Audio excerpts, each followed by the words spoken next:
एक और अजीबोगरीब कहानी में खुशामदीद। आज की कहानी का नाम है मुर्दा दुल्हन। आज की कहानी दो दोस्तों रॉन और क्ले की है। रॉन और क्ले किसी काम से एक हैम्पटन नामी गांव की तरफ जा रहे थे कि रास्ते में उनका गुजर एक बहुत आलीशान घर के सामने से हुआ।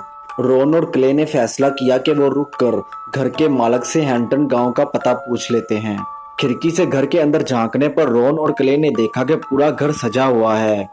ये देखकर रॉन ने क्ले से कहा, क्ले लगता है यहाँ पर कोई शादी हो रही है। तो इस पर क्ले ने रॉन से कहा, अजीब बात है, अगर यहाँ पर कोई शादी हो रही है तो फिर यहाँ पर इतना सन्नाटा क्यों है? सारे मेहमान कहाँ पर हैं? जब रॉन और क्ले ने घर के दरवाजे पर दस्तक दी तो घर का एक मुलाजिम बाहर आया। अभी रॉन और क्ले घर के मुलाजिम से बात कर ही रहे थे कि अचानक घर के अंदर से किसी औरत की आवाज आई।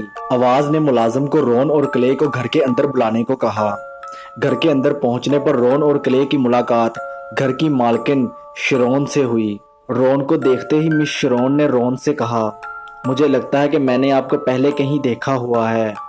इस पर रॉन ने मिस शरोन से कहा, मिस, आपको जरूर कोई गलत फहमी हुई है। इसके बाद मिस शरोन ने रॉन और क्ले को रात अपने घर में गुजारने की दावत दी, जिस दावत को रॉन और क्ले ने कबूल कर लिया। मुलाजिम के साथ अपने कमरे की तरफ जाते हुए जब रॉन और क्ले ने घर के मुलाजिम से पूछा कि घर इतना सजा क्यों हुआ है, तो इस पर मुलाजिम ने उन दोनों को बताया, ये सारी सजावट मिस शरोन की शादी के लिए की गई थी, लेकिन शादी वाले दिन मिस शरोन का दूल्हा उनसे शादी करने के लिए नहीं आया। बस उस दिन से मिस शरोन ये सारी सजावट रखकर बैठी हुई हैं, क्योंकि मिस शरोन को यकीन है कि एक दिन उनका दूल्हा उनसे शादी करने के लिए वापस जरूर आएगा। मुलाजिम ने रॉन और क्ले को घर में लगी हुई मिस शरोन के आशिक की तस्वीर भी दिखाई। रॉन और क्ले ये देखकर हैरान हो गए कि मिस शरोन के आशिक की शक्ल हूबहू रॉन से मिलती थी। अपने कमरे में पहुंचने के बाद रॉन ने क्ले को अपना प्लान बताया। रॉन ने क्ले से कहा, मेरा चेहरा मिस शरोन के आशिक से मिलता है, यही वजह है कि मिस शरोन को लगता है कि वो मुझे जानती है। मैं अपने चेहरे का इस्तेमाल करके मिस शरोन को अपनी मोहब्बत के जाल में फंसाऊंगा और फिर मिस शरोन की सारी दौलत मेरी हो जाएगी। अगली सुबह जब रॉन और क्ले मिस शरोन से अलविदा ले रहे थे तो क्ले ने गौर किया कि मिस शरोन का अक्स शीशे पर नजर नहीं आ रहा।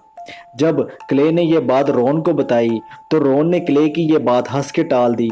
जब एक तरफ रॉन अपने प्लान के मुताबिक मिस शरोन को अपनी मोहब्बत के जाल में फंसा रहा था तो दूसरी तरफ क्ले हैम्पटन गांव के लोगों से मिस शरोन के बारे में पूछताछ कर रहा था। जब क्ले ने रॉन को बताया कि गांव के लोग मिस शरोन के घर को भूतिया समझते हैं तो रॉन ने क्ले से कहा, यह बस उन जाहिल लोगों का वहम है। इसके फौरन बाद रॉन और मिस शरोन की शादी की डेट पक्की हो गई। शादी वाले दिन क्ले भी रॉन के साथ शरोन के घर पहुंचा। जब क्ले ने रॉन को शरोन से शादी करने से जबरदस्ती रोकने की कोशिश की तो इस पर शादी में शरीक मेहमानों ने क्ले को वहां से मारकर भगा दिया। इसके बाद क्ले रॉन की शादी रुकवाने के लिए पुलिस को साथ लेकर शरोन के घर पहुंचा। शरोन के घर पहुंचने पर क्ले ये देखकर हैरान हो गया कि कुछ देर पहले तक जिस जगह पर एक आलीशान घर मौजूद था अब वहां पर सिर्फ खंडरात थे। क्ले ने पुलिस वालों को समझाने की बहुत कोशिश की, लेकिन पुलिस वालों ने उल्टा क्ले को ही पकड़ के पागल खाने में डाल दिया। उम्मीद करता हूं कि आपको आज की वीडियो पसंद आई होगी। मिलते हैं अगली वीडियो में, तब तक के लिए